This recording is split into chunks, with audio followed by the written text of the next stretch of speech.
Pernah manggil ya Jabbar pas lagi sakit hati? Makanya sering sakit hati. Jabbar itu panggilan untuk orang yang lagi sakit hati, habis dikecewain. Dikecewain oleh apa? Banyak lah, tergantung circle kehidupan kita ya. Ada yang circle-nya lebih ke main, berarti disakitin sama gengnya. Ada yang circle-nya lebih ke romantis-romantisan, disakitin oleh mantannya. Ada yang circle hidupnya seputar masalah kerja, disakitin oleh vendornya, oleh partnernya, oleh teman bisnisnya. Soal circle family life kita disakiti oleh keluarga, anak, orang tua, pasangan, dan seterusnya gitu kan. Yang jelas ketika kita merasa disakitin, ketika kita merasa kayak dikecewain, panggillah Allah. Sebelum kita memanggil netizen. Kan kita suka manggil netizen dulu ya. Posting, update status, story. Terus storynya tuh curhatnya minta respon lagi tuh. Dengan kasih polling lah. Dengan request lah gitu kan. Baiknya gue putusin atau enggak ya, request gitu. Semuanya putusin terus dia bingung. Gimana ya. Nah sebelum kita istisyarah kepada netizen. Karena netizen itu istisyarah. Bukan istifta, bukan istikharah. Yang paling tinggi itu kan derajatnya dari 3 level. Meminta pendapat nomor 1 tuh istikharah. Minta pendapat Allah. Kedua istifta, minta pendapat ulama. Orang yang berilmu.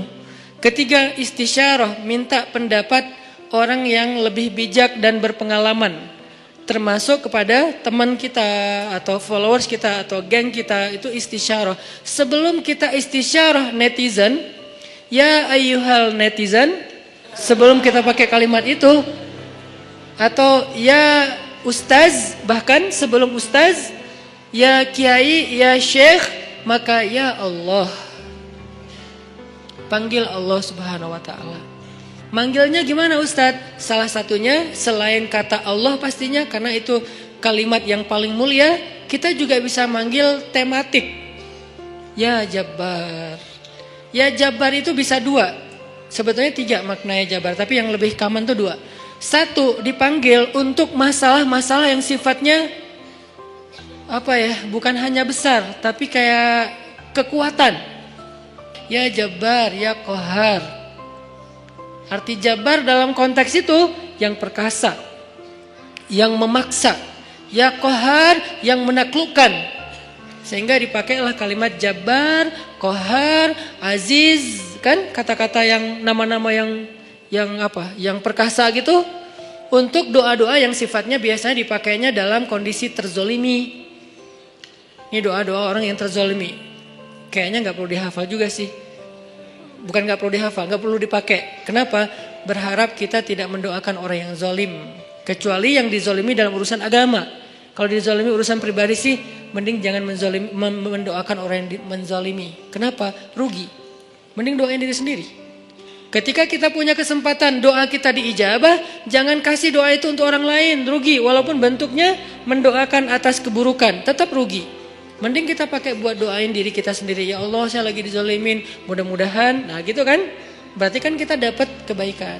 Ya Jabbar, itu panggilan orang yang sedang sakit hati. Jadi 1 artinya untuk orang yang lagi dizolimi. 1 lagi untuk orang yang lagi hatinya kayak sedih, kayak disakitin. Gak sebesar zolim sih, cuman ya lumayan lah, bikin gak bisa tidur, bikin tumbuh jerawat gara-gara itu gitu kan ya.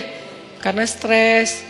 Jadi intinya adalah panggil Allah kalau kita lagi sakit hati dan dikecewain.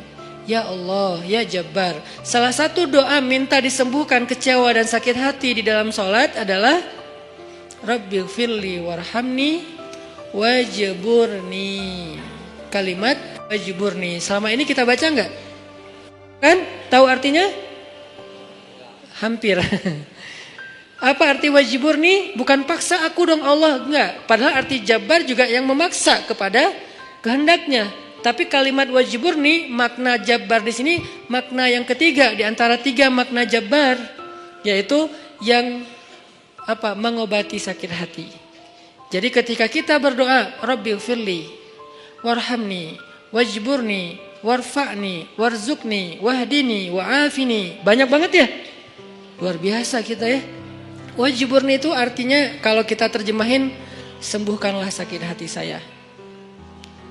Atau bahasa lain juga bisa diterjemahin, hiburlah aku ya Allah, aku lagi sedih nih.